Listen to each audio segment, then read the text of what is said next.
Il y a quelque chose de curieux que presque personne ne remarque dans le comportement masculin. Quand un homme commence à tomber vraiment amoureux, il le montre rarement directement.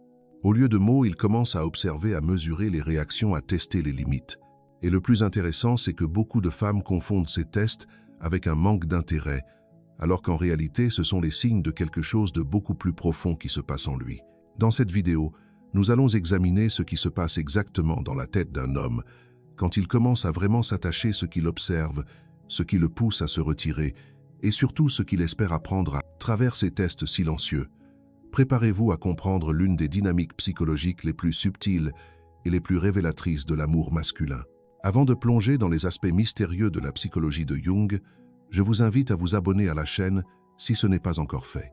Chaque vidéo ici n'est pas seulement une information, mais un véritable voyage à la découverte de soi pour apprendre à reconnaître son ombre intérieure et développer une compréhension profonde de vous-même. Si vous souhaitez m'accompagner dans ce voyage, appuyez sur le bouton d'abonnement dès maintenant.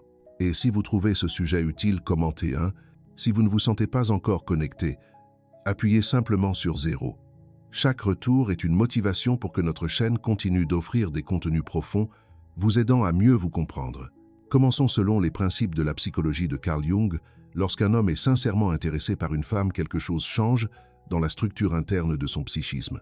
Il entre dans un état d'observation intense, comme si chacun de ses gestes, chaque mot, chaque silence devenait un indice.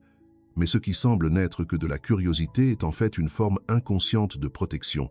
Il veut savoir si elle est digne de confiance, si elle est émotionnellement stable, si l'attachement naissant ne va pas le placer dans une position de vulnérabilité. Parce que l'amour pour un homme qui a mûri n'est pas seulement une émotion, c'est un don de soi qui exige de la sécurité. Beaucoup de ces tests ne sont pas planifiés, ils ne résonnent pas de manière rationnelle. Je vais la tester. Ce sont des réponses automatiques instinctives, provenant d'un lieu où la peur et le désir coexistent. La peur d'être trompé, trahi, humilié, et le désir de trouver quelqu'un qui le comprenne profondément, sans avoir constamment besoin de se justifier. C'est pourquoi il peut soudainement s'éloigner, se taire, observer de loin juste, pour voir comment elle réagit lorsqu'elle ne reçoit pas l'attention habituelle. C'est à ce moment précis qu'il évalue son équilibre émotionnel, si elle sombre dans le désespoir, tente de manipuler la situation, ou si elle reste calme et démontre qu'elle possède sa propre valeur. L'homme qui aime vraiment veut s'assurer qu'il ne tombe pas amoureux d'une illusion. Il cherche des signes de cohérence, d'authenticité. Lorsqu'elle préserve son essence même face au doute, lorsqu'elle n'essaye rien de prouver, il sent qu'il peut se détendre. C'est dans ce moment de calme qu'il commence à se rendre non par impulsion, mais par confiance. C'est à cette étape que la plupart des femmes sont déroutées, car elles interprètent la distance ou la froideur apparente comme un manque d'intérêt. Pourtant, la personne émotionnellement engagée a besoin de cet espace pour observer, réfléchir et comprendre si ce qu'il ressent est réel ou s'il ne s'agit que d'une projection. Il analyse ses réactions lorsqu'elle est contredite, lorsque les choses ne se passent pas comme prévu, lorsqu'une déception surgit. C'est dans ces moments qu'il comprend s'il est face à une personne émotionnellement mature ou à quelqu'un qui ne s'appuie que sur l'intensité des émotions pour se sentir vivante. Ce type de test est profondément inconscient, mais il en dit long sur la façon dont l'homme gère l'amour. Il ne cherche pas seulement la beauté, la sympathie ou l'intimité. Ce qui l'attire vraiment, c'est le sentiment qu'il peut faire confiance, qu'il est en face d'une femme qui n'a rien à prouver, qui connaît sa propre valeur et n'a donc pas peur de perdre. La femme qui comprend cela n'essaie pas de plaire à tout prix, ne dramatise pas, ne met pas la pression. Elle comprend le cycle naturel de rapprochement et de retrait, permettant à l'homme de naviguer entre ses pôles jusqu'à ce que son esprit et son cœur trouvent l'équilibre. Plus elle fait preuve de calme, plus il se sent en sécurité. Et c'est cette sérénité qui le pousse à vouloir revenir, à s'ouvrir, à partager des pensées qu'il n'aurait partagées avec personne d'autre. Quand un homme tombe vraiment amoureux, il veut trouver une femme qui le défie émotionnellement tout en lui apportant la paix. Il veut ressentir l'intensité, mais sans perdre pied. Il veut l'admiration, mais pas l'idolâtrie. Il veut la présence, mais l'indépendance. Par conséquent, les tests les plus profonds se produisent non par des mots, mais par des actes silencieux. Il observe comment elle réagit à l'inconfort, si elle maintient son essence, lorsque les choses deviennent incertaines, si elle est capable d'aimer sans exiger de contrôle. Chacune de ces actions devient une réponse aux questions qu'il n'arrive pas toujours à formuler consciemment. C'est dans ce processus invisible qu'il comprend si le sentiment est éphémère ou s'il peut évoluer vers quelque chose de durable, de digne d'être vécu pleinement. À mesure que l'engagement grandit, l'homme commence à révéler des couches de son esprit qu'il ne comprenait pas lui-même. Il teste non seulement pour évaluer la femme, mais aussi pour se comprendre lui-même dans la relation. Il veut savoir s'il est encore capable de ressentir profondément sans perdre le contrôle, s'il peut ouvrir son cœur sans devenir faible. Et derrière ce comportement se cache un ancien paradoxe, le désir de se rendre et la peur d'être anéanti par cette reddition. Il analyse donc la façon dont la femme gère la force émotionnelle qui naît lorsqu'il se montre vulnérable. Si elle utilise cette ouverture pour manipuler, pour faire du chantage ou pour punir, il referme rapidement les portes même s'il ressent encore quelque chose. Mais si elle répond avec maturité sans rien exiger en restant simplement présente, il comprend qu'il a trouvé quelqu'un qui comprend le vrai sens de l'intimité. Dans de nombreux cas, l'homme ne peut pas expliquer ce qu'il ressent. Il peut dire qu'il n'est pas prêt, qu'il a besoin de temps, alors qu'en réalité, il essaie simplement de comprendre si ses sentiments sont en sécurité. Il observe la femme, est-elle stable? Quand il disparaît pendant quelques jours, maintient-elle sa confiance en elle-même sans confirmation constante? Est-elle capable de respecter son rythme sans se sentir rejetée? Et quand il comprend qu'elle en est capable, le respect grandit. C'est la semence qui fait fleurir l'amour masculin, un respect silencieux pour une femme qui ne se perd pas en essayant de prouver sa valeur. Pendant ce temps, il teste de petites limites émotionnelles. Parfois, il la rend jalouse juste pour voir si elle lui fait confiance. D'autres fois, il montre moins d'affection juste pour voir si elle s'effondre sans son approbation. Ce sont des actes inconscients, le reflet d'un instinct de survie émotionnelle. Il veut savoir si la femme peut rester entière même s'il n'offre pas de stabilité. Et c'est paradoxal, car le test lui-même est une forme d'instabilité. Mais c'est ainsi qu'il mesure sa force, par la façon dont elle se comporte lorsque le sol semble se dérober sous ses pieds. L'homme qui aime mais craint de se donner cherche une femme qui l'inspirera à croire à nouveau. Ce n'est pas le type de confiance superficielle basée sur des promesses ou des mots, mais celle qui naît de la cohérence entre les actes, la présence et le silence. La femme qui comprend ce mouvement n'essaie pas de le décoder à chaque seconde et n'exige pas d'explication pour tout. Elle sait que l'homme qu'elle aime, mais qui se protège, doit se sentir libre de choisir de revenir et non d'être ramené de force. C'est dans cet espace de liberté que l'amour véritable grandit. Quand elle comprend cela, il se sent en sécurité pour se rapprocher sans craindre d'être étouffé. Et quand cela se produit, il cesse de tester. Il reste simplement parce qu'il a enfin trouvé quelqu'un qui a résisté à l'épreuve de son propre cœur. Quand une femme comprend que ces tests ne sont pas des provocations préméditées, mais l'expression de l'insécurité et de l'autoprotection, elle change complètement sa réaction. Au lieu de se sentir sous-estimée, elle commence à percevoir son comportement comme un langage émotionnel primitif, une manière inconsciente de demander « Puis-je te confier ce qu'il y a de plus intime en moi ?» Et la réponse à cette question ne vient jamais par des mots, mais par la façon dont elle se comporte face aux doutes. Si elle essaie constamment de prouver sa valeur, l'homme sent qu'elle cherche l'approbation et non la connexion. S'il réagit avec colère ou des jeux émotionnels, il comprend qu'il n'y a pas assez de stabilité pour une connexion profonde. Mais si elle reste calme, si elle continue d'être elle-même, si elle ne change ni le timbre de sa voix, ni l'éclat de ses yeux juste parce qu'il s'est éloigné, quelque chose en lui commence à se rendre. Il comprend qu'il a trouvé une femme qui ne dépend pas de son amour pour rester entière, et cela l'attire d'une manière qu'il ne peut expliquer lui-même. L'homme tombe amoureux du calme, non pas en raison de la passivité, mais de la présence tranquille de celles qui n'ont pas besoin de courir après quelqu'un pour prouver quoi que ce soit. La femme qui comprend sa propre valeur n'essaie pas de vous convaincre qu'elle est digne d'amour.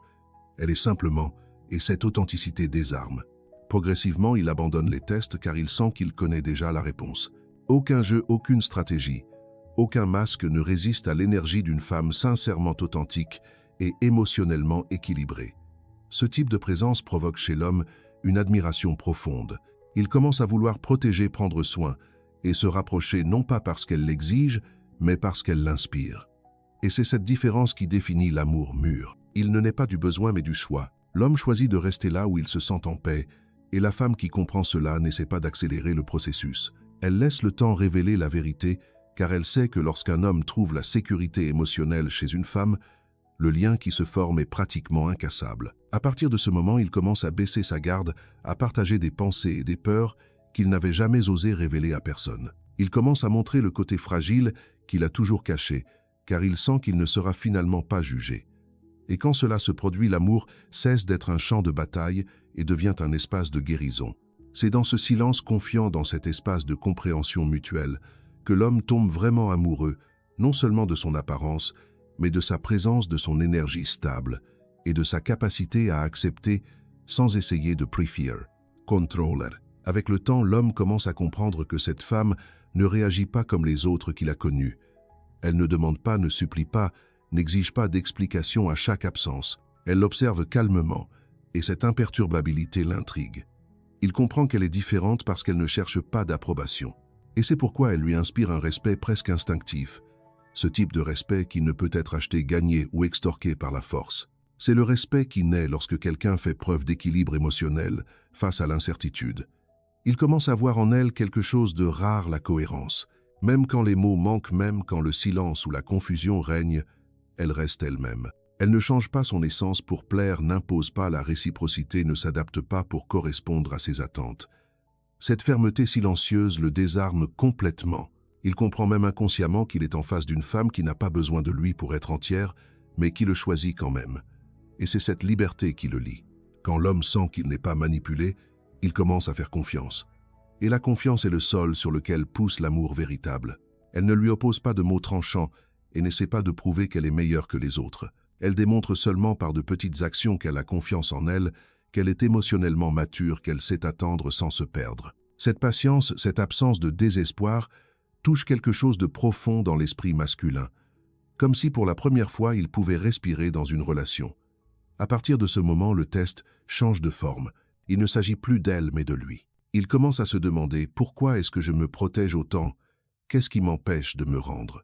Et ces questions le mènent à l'intérieur vers ces parties de lui-même qu'il a toujours évité de voir. La femme qui l'inspire à cette introspection éveille en lui un amour qui va au-delà du physique.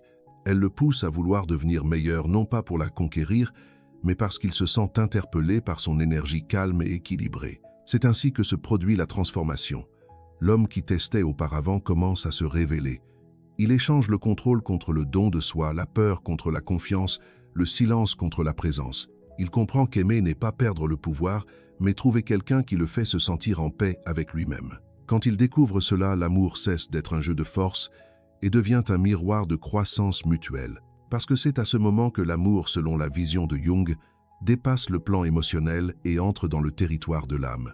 Quand un homme et une femme commencent à construire une relation à partir de la conscience et non du besoin, le lien cesse d'être une tentative de combler des vides et devient un miroir de leur propre croissance intérieure. L'homme qui testait auparavant s'observe désormais. Il comprend qu'il essayait de comprendre non seulement la femme, mais aussi lui-même. Chacune de ses réactions l'obligeait à faire face à ses propres ombres, la peur de ne pas être assez bien, la méfiance héritée d'anciennes blessures, le besoin inconscient de contrôler ce qu'il a peur de perdre. Et la femme, à son tour, se transforme également. En ne réagissant pas avec anxiété ou dépendance, elle renforce sa force intérieure. Elle apprend à aimer sans se dissoudre, à rester entière même face à l'incertitude. Cette position la rend magnétique, car l'homme ressent en elle ce que le monde moderne a presque effacé, la sérénité, le calme de celui qui ne cherche pas à dominer l'autre, mais à le comprendre. De celui qui n'exige pas de promesses car il sait reconnaître la vérité dans le comportement. Jung disait que toute relation authentique est un voyage vers l'individuation conjointe. Deux mondes intérieurs se rencontrent, se révélant l'un à l'autre ce qu'il y a de plus intime. L'amour mûr n'est pas un refuge contre la solitude, mais un champ de révélation. Quand un homme tombe vraiment amoureux, il découvre en lui des aspects qu'il n'aurait jamais abordés seul. La femme éveille en lui une sensibilité réprimée, la capacité de ressentir sans honte, le courage de laisser tomber son orgueil. Elle devient le miroir du féminin vivant en lui, l'anima, comme le décrivait Jung. Et en la reconnaissant en elle, il commence à intégrer cette énergie en lui. C'est le véritable tournant.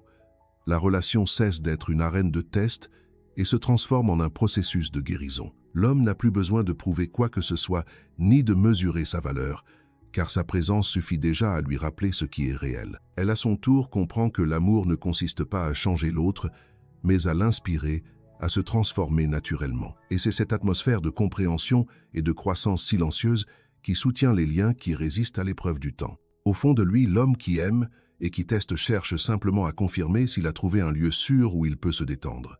Et quand il comprend enfin que oui, qu'il peut être lui-même, sans masque, sans peur, sans jeu, l'amour cesse d'être un choix rationnel et devient une conséquence inévitable. Il arrête de chercher et commence à rester. Quand l'homme reconnaît enfin cette femme comme le miroir de sa croissance, quelque chose change profondément dans sa façon de se connecter. Il cesse de chercher l'intensité pour rechercher la profondeur. Il n'est plus intéressé par les émotions éphémères, mais par l'expérience qui l'aidera à se comprendre plus clairement. C'est le moment où la connexion cesse d'être un échange de désirs et devient un échange de conscience. Il n'est plus devant quelqu'un qui veut le compléter, mais devant quelqu'un qui l'aide à se regarder honnêtement. C'est l'une des plus grandes transformations psychologiques que Jung décrivait la relation comme laboratoire de l'âme. L'homme commence à comprendre que tout ce qui l'irrite chez elle, sa manière d'être, ses réactions, ses différences, est le reflet de ses propres problèmes non résolus. Quand elle le défie émotionnellement, ce n'est pas parce qu'elle le rejette, mais parce qu'elle l'oblige à regarder à l'intérieur de lui-même. Et s'il est suffisamment mûr pour le reconnaître, la relation cesse d'être une guerre d'ego et devient une réelle opportunité de développement. La femme, à son tour, grandit également dans ce processus. Elle apprend à comprendre son silence sans l'interpréter comme un manque d'intérêt, à respecter les moments où il a besoin de se retirer pour traiter des sentiments qu'il ne peut pas encore exprimer. Elle comprend que l'amour véritable n'est pas linéaire, que l'homme se révèle non pas d'un coup mais par couche, et que chaque couche exige de la patience, de la présence et de l'empathie. C'est ici que la relation atteint un degré d'harmonie plus profond, non pas parce qu'il n'y a pas de conflit, mais parce que les deux commencent à comprendre leur but. Le conflit regardé avec conscience cesse d'être une menace et devient un miroir. Il révèle ce qui doit encore être guéri en chacun de nous. C'est ce qui rend le lien authentique, la volonté de regarder à l'intérieur de soi et non de blâmer l'autre. L'homme émotionnellement mûr comprend qu'il est impossible d'aimer sans affronter son ombre. Et la femme qui comprend ce chemin apprend à respecter son temps sans cesser de se respecter elle-même. Cet équilibre entre empathie et limite est ce qui soutient une relation saine. L'amour cesse d'être un idéal romantique et devient une pratique quotidienne de la conscience de soi. Jung croyait que l'amour véritable naît lorsque deux personnes acceptent que l'autre soit inévitablement le miroir de l'inconscient. Cela signifie qu'aimer quelqu'un, c'est consentir en permanence au défi de l'évolution. Il n'y a pas de garantie, pas de formule, pas de promesse d'éternité. Il n'y a que le choix conscient de rester des élèves l'un pour l'autre. Quand l'homme atteint ce niveau de clarté, il cesse de tester, non pas parce qu'il a perdu la peur, mais parce qu'il a compris que l'amour n'a pas besoin de preuves, seulement de présence. Et la femme qui l'inspire à cette compréhension devient un pilier intérieur, non pas comme un idéal inaccessible, mais comme un rappel que l'amour vécu consciemment est le chemin le plus direct vers la transformation personnelle. Ce type d'amour est rare, car il exige un niveau de conscience que tout le monde n'est pas prêt à maintenir. La plupart des gens cherchent l'amour pour fuir eux-mêmes, alors que ce type de relation fait exactement le contraire, il oblige chacun à se voir clairement. L'homme et la femme qui entrent dans ce champ ne font pas que se connecter, ils évoluent. Chaque geste, chaque silence, chaque malentendu devient une opportunité de connaissance de soi. Et cela ne se produit que lorsque les deux comprennent que l'amour n'est pas une question de confort mais de croissance. L'homme émotionnellement mûr comprend que la véritable connexion ne dépend pas de l'absence de défauts, mais de la présence de la conscience. Il comprend que l'amour n'a pas besoin d'être parfait pour être réel. Il doit juste être honnête. Il ne cherche plus une femme qui l'admirera aveuglément, mais celle qui le verra tel qu'il est, avec toutes ses forces et ses faiblesses, et choisira quand même de rester. Ce type de choix confère à la relation un caractère sacré, car il ne naît pas du besoin mais de la clarté d'esprit. La femme à son tour commence aussi à regarder l'homme différemment. Elle ne l'idéalise pas, n'essaie pas de le calquer sur une version conforme à ses attentes. Elle reconnaît en lui un être humain, en devenir quelqu'un qui, comme elle, porte des blessures et des défenses. Cette vision plus humaine et moins romantique est celle qui empêche la relation de devenir fragile. Quand elle l'accepte consciemment sans essayer de le réparer, elle crée un espace où il peut enfin grandir. C'est dans ce type d'environnement émotionnel que s'épanouit la véritable intimité. Il ne s'agit pas de passion constante et de promesses éternelles, mais d'un partenariat construit sur la vérité. La vérité de qui nous sommes, chacun, de ce que nous ressentons et de la façon dont nous réagissons. L'amour conscient n'a pas peur d'exposer les vulnérabilités, car il comprend que c'est par elles que naît le lien authentique. L'homme qui testait auparavant pour se protéger apprend maintenant à communiquer. Il dit ce qu'il ressent, reconnaît ses erreurs, admet quand il a peur. Et ce faisant, il découvre que la vraie force ne réside pas dans le fait de se fermer, mais dans le fait de se laisser voir. La femme, en acceptant cette honnêteté sans jugement, devient partie intégrante de sa guérison, non pas en le sauvant, mais en étant présente à ses côtés avec maturité et empathie. Ces relations construites sur la conscience et l'authenticité ne sont pas guidées par les attentes, mais par un but. Les deux comprennent qu'ils sont là pour apprendre l'un de l'autre, et cette compréhension élimine le besoin de jeux de manipulation ou de test. L'amour commence à vivre naturellement avec aisance, car il n'y a plus rien à cacher. Quand l'homme et la femme atteignent ce point, la relation devient une expression vivante de ce que Jung appelait l'individuation. Deux êtres complets qui s'unissent non pas pour combler des lacunes, mais pour s'élargir mutuellement. L'amour cesse d'être un idéal et se transforme en un processus continu de connaissance de soi. Quand la conscience de la relation atteint ce niveau, tout autour commence aussi à changer. L'homme et la femme commencent à vivre différemment, non seulement l'un avec l'autre, mais aussi avec eux-mêmes. L'amour mûr les pousse à abandonner les vieux schémas de comportement, le désir de contrôler, le besoin d'approbation, la tendance à blâmer l'autre pour leur propre vide. Ils apprennent à prendre la responsabilité de leurs sentiments, et cette responsabilité émotionnelle devient le fondement de la liberté. L'homme qui agissait auparavant par peur agit désormais par conscience. Il cesse d'être réactif et devient intentionnel. Il ne parle plus pour gagner des disputes, mais pour comprendre. Il ne s'éloigne plus par orgueil, mais pour réfléchir. Ce changement de position modifie complètement le climat émotionnel dans la relation. La femme remarque la différence. Elle sent qu'elle n'a plus besoin de marcher sur des œufs, qu'elle peut être elle-même, sans craindre de provoquer une réaction défensive. Cela crée un espace de confiance profonde, où les deux se sentent en sécurité pour exister pleinement. Ce type d'amour ne dépend pas d'une intensité constante.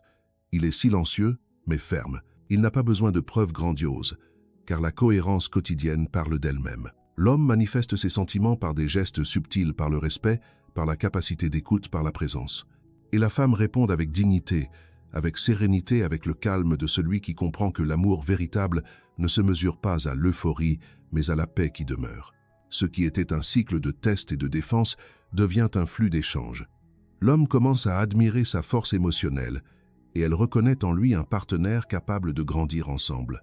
Les deux deviennent plus conscients de leurs propres ombres et apprennent à accepter l'humanité de l'autre.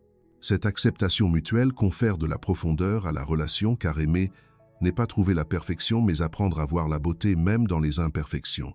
Avec le temps, cet équilibre se reflète dans d'autres domaines de la vie. L'homme qui a appris à aimer mûrement devient plus centré dans son travail, plus calme, dans ses décisions, plus sincère dans ses relations sociales. Il n'a plus besoin de prouver sa valeur par des réalisations, car il a compris que la vraie force vient de l'intégrité émotionnelle, et la femme qui grandit dans ce processus devient encore plus confiante, plus intuitive, plus capable de s'exprimer sans peur. Elle découvre que le pouvoir féminin ne réside pas dans le contrôle mais dans l'inspiration. Les relations conscientes sont ainsi le miroir de sa propre évolution intérieure. Chaque défi cesse d'être une menace et devient une opportunité. Chaque crise se transforme en une invitation à approfondir le lien et à en apprendre davantage sur soi-même. Et ce type d'amour, bien que rare, est possible lorsque les deux ont le courage de regarder honnêtement à l'intérieur d'eux-mêmes. Parce que lorsque l'homme et la femme atteignent ce point de clarté émotionnelle, ils cessent de jouer des rôles et commencent à exprimer leur essence. La masculinité et la féminité cessent d'être des caricatures sociales.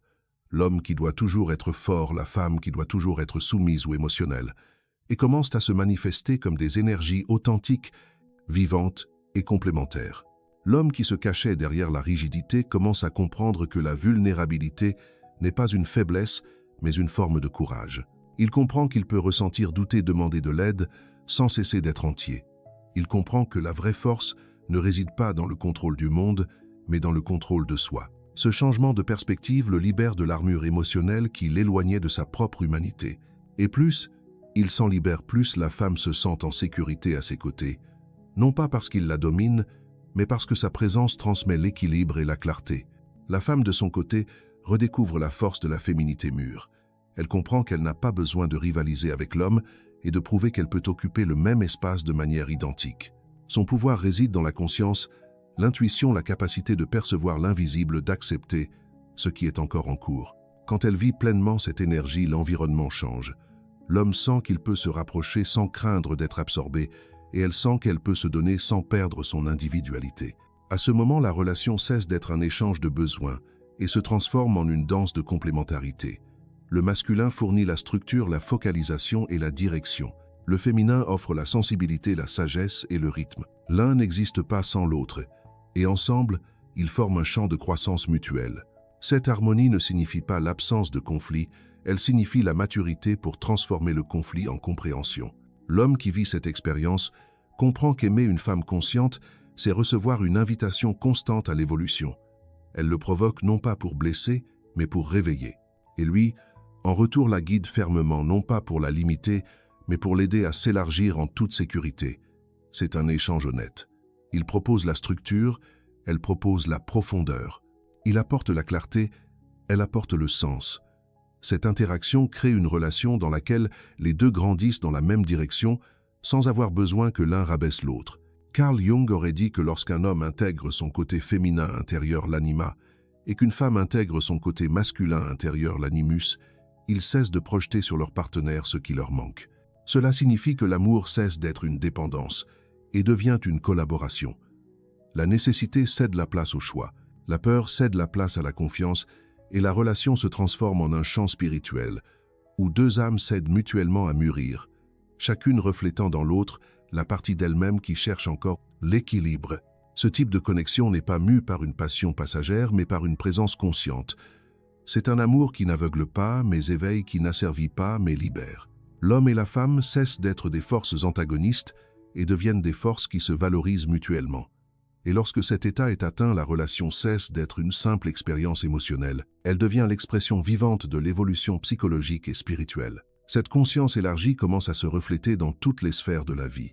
L'individu qui a appris à construire des relations conscientes commence à regarder le monde avec des yeux différents. Il ne cherche plus l'approbation qui le motivait auparavant. Ses choix professionnels cessent d'être uniquement dictés par l'ambition ou le besoin de prouver quelque chose et commencent à être guidés par un objectif. Il commence à se comporter de manière plus concentrée, plus cohérente, et son entourage remarque cette différence. Sa présence devient plus stable. Ses paroles acquièrent plus de poids parce qu'elles proviennent d'un lieu d'authenticité. La femme, à son tour, se transforme également. Elle devient plus intuitive et sélective, plus consciente de l'énergie qu'elle investit et des liens qu'elle autorise. Le calme qu'elle a trouvé dans la relation s'étend à son mode de vie. Elle ne ressent plus le besoin de contrôler l'issue des événements, car elle comprend que tout ce qui est véritable demeure. Cette confiance intérieure la rend plus créative, plus inspirante et plus ferme dans ses décisions. Lorsque deux personnes atteignent ce niveau de maturité émotionnelle, l'amour cesse d'être une expérience isolée et devient une force qui influence tout. La façon dont ils travaillent, dont ils interagissent avec leurs amis, dont ils gèrent les difficultés, tout devient plus intégral.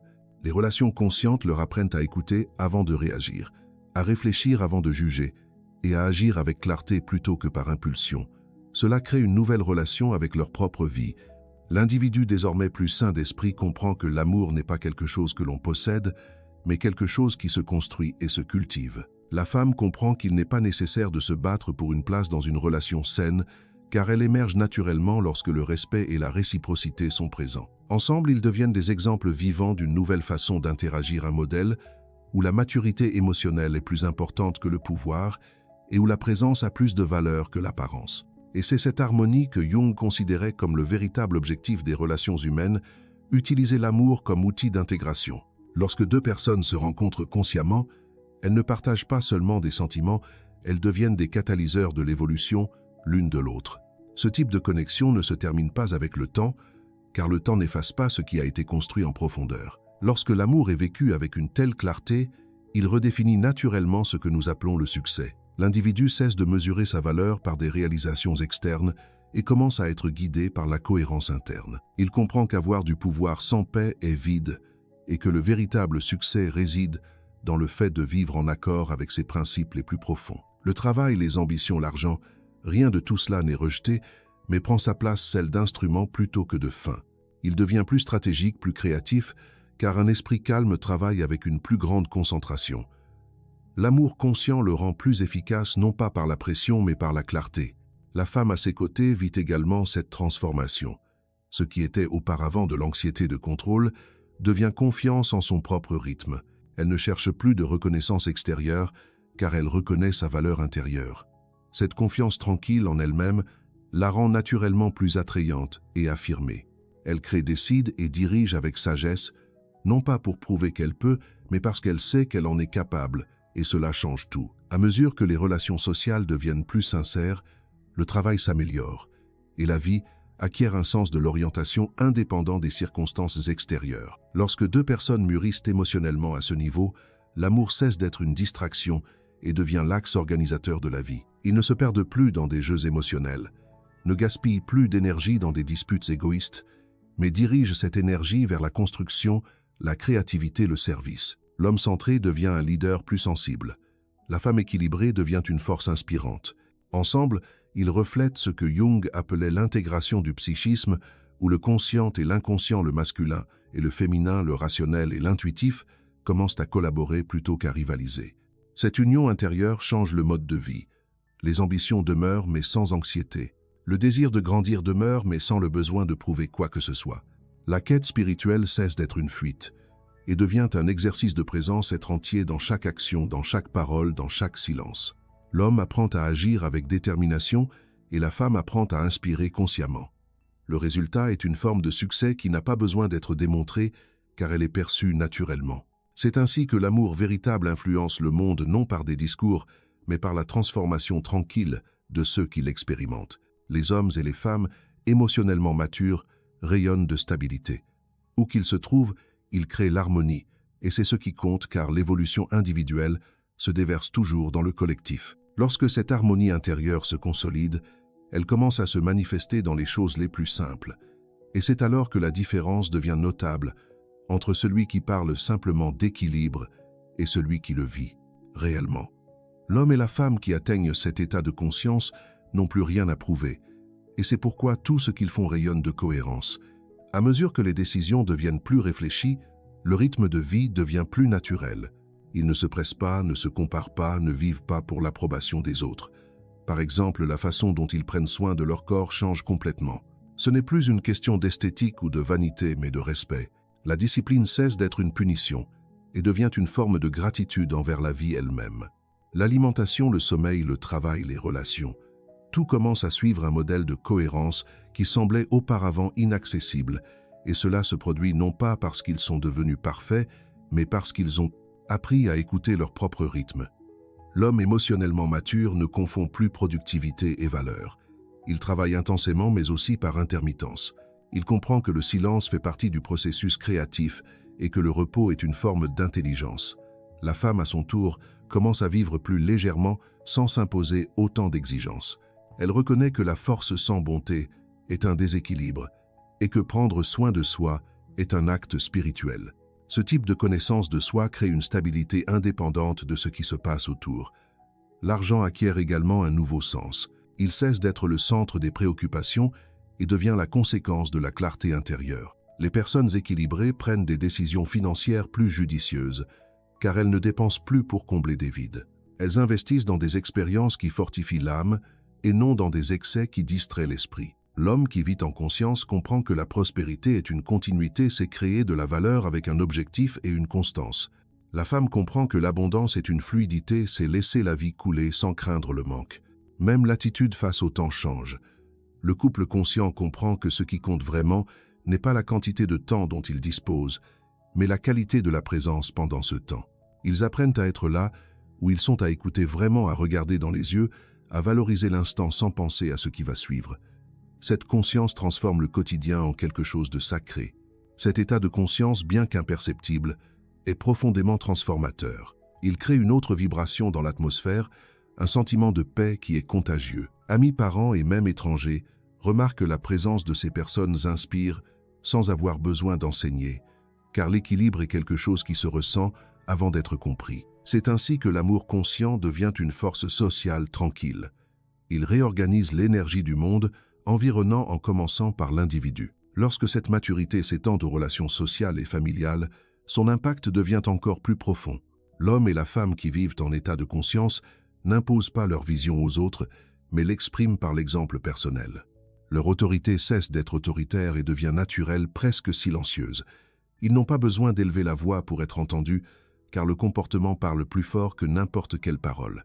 Leur calme au milieu du chaos enseigne plus que des conseils, et la façon dont ils traitent les gens démontre un respect qui naît de la compréhension que tous sont à une certaine étape du même chemin d'évolution. Dans la communication familiale, ce changement est notable. L'homme cesse de répéter les modèles de rigidité qu'il a pu apprendre à la maison. Il devient plus présent émotionnellement, plus disponible pour l'écoute, plus patient face au processus des autres. La femme, à son tour, cesse de porter le fardeau d'essayer d'être tout à la fois. Elle comprend qu'elle n'a besoin de sauver personne, juste d'être entière. Et lorsque les enfants, les proches ou les amis vivent avec cette énergie, quelque chose en eux se réajuste comme si l'harmonie de l'un devenait un rappel silencieux de ce qui est possible pour tous. Dans les cercles sociaux et professionnels, cet équilibre crée un respect sincère. L'individu qui agit avec clarté et honnêteté devient une référence. Il inspire confiance non pas parce qu'il connaît toutes les réponses, mais parce qu'il n'a pas besoin de prétendre être ce qu'il n'est pas. Les gens comprennent qu'il ne cherche pas à tirer profit, et cela le rend digne de confiance dans un monde où la plupart essaient de manipuler les résultats. La femme, avec son intuition mature, commence à occuper des positions de leadership naturellement. Sa présence est ferme mais accueillante, et cela brise le stéréotype de la compétition stérile qui domine de nombreux environnements. Cette nouvelle forme de présence redéfinit également ce que signifie éduquer. Le père ou la mère conscient n'enseigne pas par l'imposition, mais par l'exemple personnel. Il montre que l'amour et la discipline peuvent coexister, que la fermeté et la tendresse ne sont pas des opposés. Ils élèvent des enfants plus sûrs, plus sensibles, moins dépendants de l'approbation. Des enfants qui apprennent dès le plus jeune âge que l'équilibre est une force et non une faiblesse. Et c'est peu être l'héritage le plus puissant des relations conscientes. Elles ne transforment pas seulement ceux qui les vivent, mais aussi les générations qui les observent. Au niveau collectif, ce type d'énergie est ce qui soutient le véritable changement. L'homme équilibré inspire les autres hommes à mûrir émotionnellement, à laisser tomber la peur, à ressentir. La femme consciente inspire les autres à reconnaître leurs forces sans avoir besoin de preuves. Ainsi, de nouvelles références sont tranquillement créées, des références de force tranquille, d'amour clair, de maturité spirituelle vécue au quotidien. C'est le moment où l'amour cesse d'être une simple expérience individuelle et devient un service au monde. Chaque relation équilibrée est un petit centre de lumière qui irradie la clarté pour ceux qui vivent encore dans la confusion. L'amour conscient ne prêche pas, il démontre, et c'est pourquoi il est transformateur, car il montre en pratique qu'il est possible de vivre profondément avec un sens et en paix avec soi-même en même temps. Lorsque cet état de clarté émotionnelle s'ancre, l'amour cesse d'être un objectif et devient un moyen, le moyen par lequel l'individu réalise le but le plus profond de son existence. Jung disait que l'homme ne se satisfait pas seulement du plaisir, du pouvoir ou de la reconnaissance. Il y a quelque chose à l'intérieur de chaque être humain qui cherche le sens, et ce sens se manifeste lorsque le moi conscient s'aligne sur le soi intérieur. L'amour conscient est l'une des formes les plus directes d'atteindre cette intégration, car il met inévitablement l'individu face à lui-même. L'individu qui vit cette expérience découvre que l'objectif n'est pas quelque chose à rechercher à l'extérieur, mais quelque chose qui se révèle de l'intérieur. La relation vous oblige à devenir plus honnête, plus discipliné, plus intègre. Il commence à comprendre que tout ce qu'il apprend sur l'amour pour quelqu'un lui apprend aussi à vivre plus intentionnellement. Chaque geste de patience, chaque acte d'humilité, chaque moment d'écoute le transforme en quelqu'un de mieux préparé à servir le monde avec conscience. La femme vit le même processus de manière complémentaire. En aimant avec maturité, elle découvre la dimension spirituelle du don de soi. Non pas celui qui anéantit, mais celui qui élargit. L'amour conscient éveille en elle la capacité de nourrir non seulement l'autre, mais aussi les idées, les projets, les espaces et les personnes. L'objectif de la vie à ce stade cesse d'être un but et devient un état de présence. L'homme et la femme qui vivent dans cette harmonie ne séparent plus le moi personnel du moi professionnel. Tout ce qu'ils font reflète le même centre. Travailler, aimer, se reposer, créer, tout émane de la même source d'équilibre. Cela crée un sentiment de continuité, un flux où la vie semble collaborer plutôt que de résister. C'est l'harmonie qui surgit lorsque l'individu cesse de lutter contre sa nature et commence à agir en accord avec elle. La clarté émotionnelle éveille également la responsabilité. Lorsque l'homme et la femme sont conscients de l'impact de leur présence sur le monde, ils commencent à agir de manière plus délibérée. Ils choisissent leurs mots avec plus de soin, évitent les promesses vides, n'attisent pas les conflits inutiles. Ils comprennent que chaque interaction humaine est un champ d'influence et que chaque action aussi insignifiante, soit-elle élève ou abaisse l'énergie environnante. Cette perception transforme le quotidien en quelque chose de presque sacré. Chaque conversation, chaque décision, chaque silence devient une opportunité de servir ce qui est le plus important. Vivre avec un but de ce point de vue, c'est vivre en cohérence. c'est lorsque les intentions et les actions coïncident, lorsque ce que l'on pense, ressent et fait bouge dans la même direction. L'amour conscient enseigne cela dans la pratique, car il exige le même type d'intégrité. Il montre qu'il n'y a pas de véritable but sans connaissance de soi, et pas de connaissance de soi sans don de soi. Et c'est cette compréhension qui transforme l'amour en un chemin spirituel, non pas comme une fuite du monde, mais comme une manière d'y vivre avec plus de clarté et de présence. Lorsque cette intégration de l'amour et du but mûrit, une sérénité émerge, qui n'est pas passivité, mais clarté. Les hommes et les femmes qui vivent dans cet état cessent de se battre contre la vie car ils ont appris à faire confiance à leur mouvement intérieur. Ils n'ont plus besoin d'un contrôle absolu, car ils comprennent que le sens n'est pas dans ce qui est atteint, mais dans la façon dont le processus lui-même est vécu. Cette sérénité n'est pas une absence d'émotion, mais leur maîtrise. C'est la capacité de rester présent même lorsque les circonstances extérieures changent. L'individu qui atteint cette conscience commence à voir le travail, l'argent et le pouvoir comme un prolongement de l'âme et non comme ses substituts. Il agit avec précision mais sans anxiété. C'est que tout ce qu'il construit dans le monde matériel est le reflet de ce qu'il a déjà stabilisé à l'intérieur de lui-même. La femme en harmonie avec cette vibration commence à créer avec facilité. Tout ce qu'elle fait porte un sens, car elle n'essaie plus de prouver sa valeur. Elle la manifeste naturellement. Cette sérénité engendre la cohérence, et la cohérence à son tour crée la confiance. L'entourage ressent la différence. Il y a quelque chose de magnétique chez ceux qui vivent en accord avec leurs convictions. C'est une force tranquille qui convainc non par les mots mais par l'honnêteté. L'homme et la femme deviennent des exemples sans avoir besoin d'assumer ce rôle.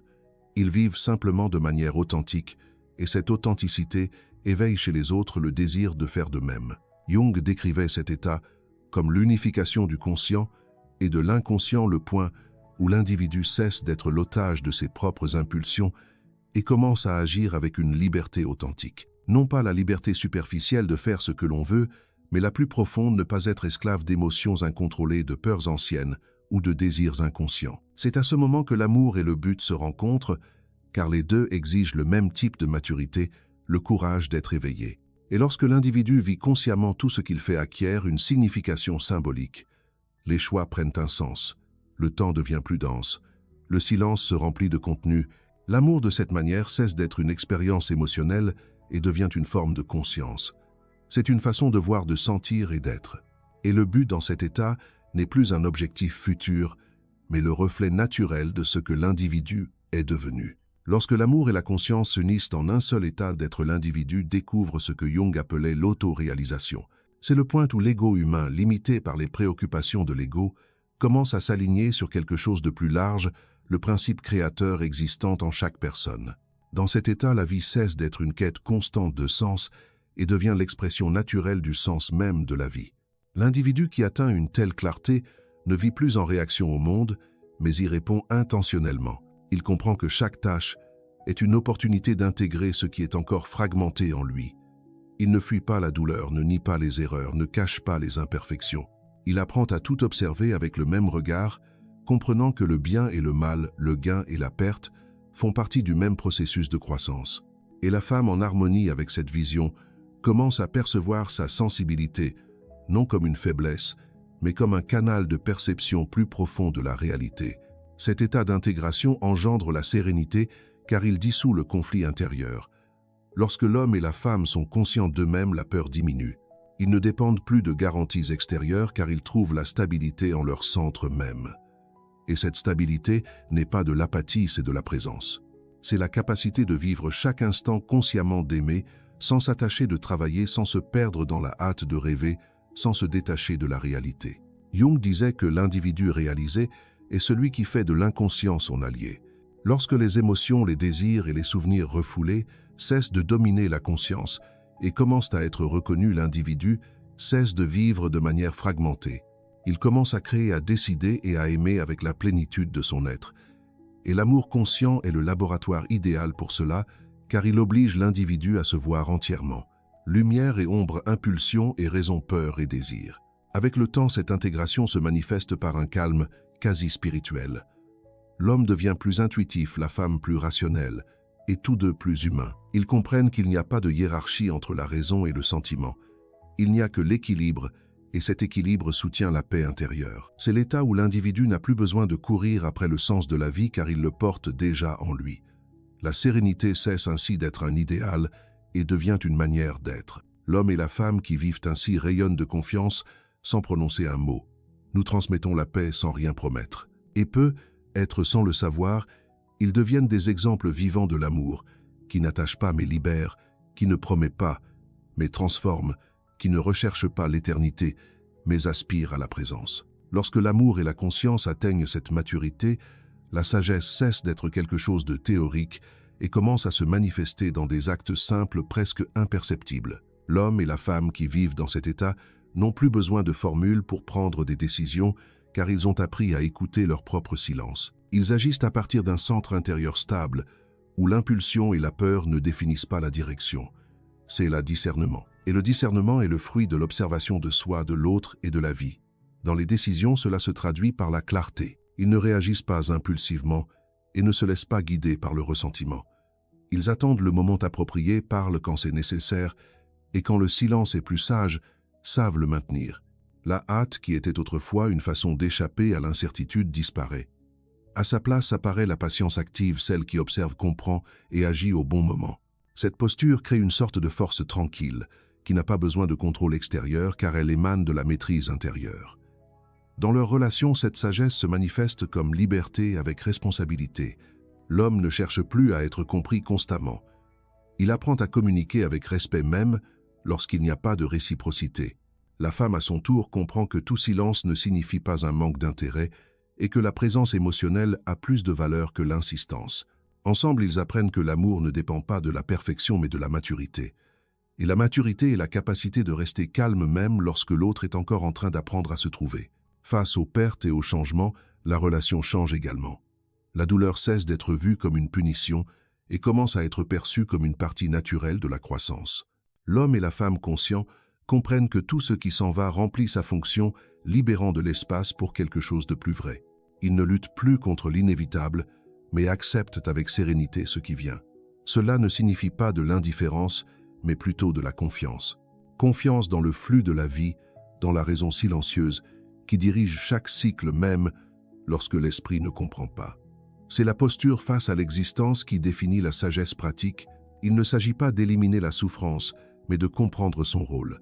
L'homme sage ne cherche pas un monde sans défis, mais un esprit capable de les traverser avec clarté. La femme sage ne souhaite pas un amour sans risque. Elle souhaite un cœur suffisamment mûr pour aimer même sans garantie. C'est l'essence de la paix véritable. La paix qui n'est non de l'absence de douleur mais de la présence de sens.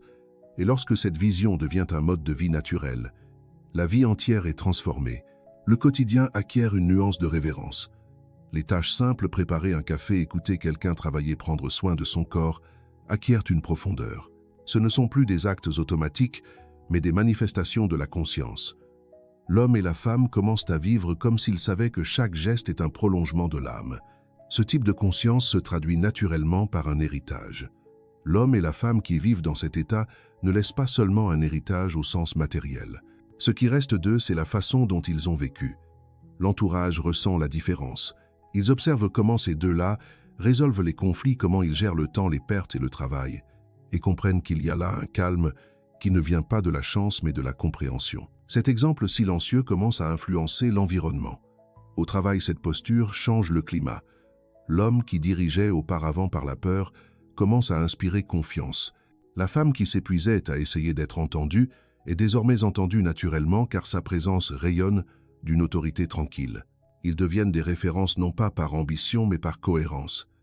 Cette cohérence engendre le véritable leadership, non pas commander mais servir, non pas imposer mais guider par l'exemple personnel. Dans les relations familiales, l'effet est encore plus notable. L'amour conscient enseigne sans parole. Les enfants apprennent que l'affection ne dépend pas de récompense, que le respect naît du soin et non de la coercition. Ils apprennent à faire face aux frustrations sans blâmer le monde et à valoriser le silence autant que la parole. La simple interaction avec des personnes équilibrées devient une forme d'éducation émotionnelle. Avec le temps, ce mode de vie crée une sorte d'influence durable. Même après que ces personnes soient parties physiquement, l'atmosphère reste différente. Comme si leur sérénité continuait d'agir dans l'inconscient collectif, rappelant aux autres qu'il existe une manière plus humaine de vivre. C'est à ce moment que la psychologie rencontre la spiritualité. L'individu qui se connaît et se transforme ne change pas seulement lui-même, mais contribue à la transformation de tout ce qu'il touche. C'est le véritable héritage, non pas une accumulation de réalisations, mais l'impact invisible de la conscience éveillée. C'est la capacité de laisser des traces d'équilibre dans un monde dominé par la hâte, la distraction et la peur. L'amour vécu consciemment devient ainsi une force éducative. Il montre en pratique qu'il est possible de vivre intensément sans perdre l'équilibre intérieur, de travailler avec ambition sans perdre le but, et d'aimer profondément sans se perdre. Lorsque l'individu atteint ce point d'intégration entre le soi intérieur et l'objectif collectif, il commence à participer à quelque chose de plus grand, à ce que Jung appelait le soi collectif, la dimension où l'évolution personnelle cesse d'être un simple voyage individuel et commence à servir la conscience de l'humanité dans son ensemble. Ce n'est pas un concept mystique, mais psychologique. Lorsque l'individu devient conscient de lui-même, il influence le champ inconscient environnant. La clarté de l'esprit est contagieuse. L'individu qui vit avec une telle clarté devient une sorte de stabilisateur émotionnel dans son environnement. Il n'a pas besoin de s'imposer ni de se cacher. Sa présence parle déjà d'équilibre. Il pense avant de réagir, écoute, avant de juger, agit intentionnellement et non par impulsion. Cette position crée une sorte d'harmonie invisible qui réorganise l'environnement, et les personnes vivant à proximité d'elle commencent à refléter un comportement similaire. La femme, avec son intuition élargie, fait la même chose subtilement. Son empathie et sa perspicacité commencent à inspirer d'autres personnes à regarder à l'intérieur d'elles-mêmes. Elle éveille un désir tranquille de conscience chez ceux qui vivent encore captivés par la distraction. Ensemble, ils deviennent des points de transformation sociale, non pas dans le sens de réformer le monde par des discours, mais dans le sens d'irradier la clarté. Carl Jung disait qu'une âme harmonieuse a un plus grand pouvoir de guérison que 1000 mots d'instruction, car elle agit sur l'inconscient collectif, le champ symbolique qui relie tous les esprits humains. L'équilibre de l'être humain mature engendre l'ordre dans tout ce qui l'entoure. C'est la véritable contribution de la vie consciente. Il n'est pas nécessaire de se tenir à la tête des foules et d'accomplir de grandes choses. La véritable influence se manifeste dans les petites interactions, dans les décisions éthiques, dans le calme face au chaos. L'amour vécu profondément se transforme ainsi en service. L'amour devient un acte de guérison non seulement entre deux personnes, mais aussi entre l'humanité fragmentée et sa propre essence. C'est le point final du développement humain selon Jung, une réalisation intérieure qui se déverse naturellement en compassion. L'homme et la femme arrivés à ce point ne vivent plus seulement pour eux-mêmes. Ils vivent pour exprimer ce qui est devenu clair en eux. Et cela en soi est suffisant pour éclairer le chemin de ceux qui cherchent encore à se comprendre. Lorsque l'être humain atteint ce point, le processus d'individuation tel que décrit par Jung s'achève, non pas dans le sens d'une fin, mais dans le sens d'un état où le cycle se renouvelle plus consciemment. L'être humain commence à vivre en harmonie avec ce qui est essentiel, guidé non plus par le désir de contrôler, mais par le désir de comprendre.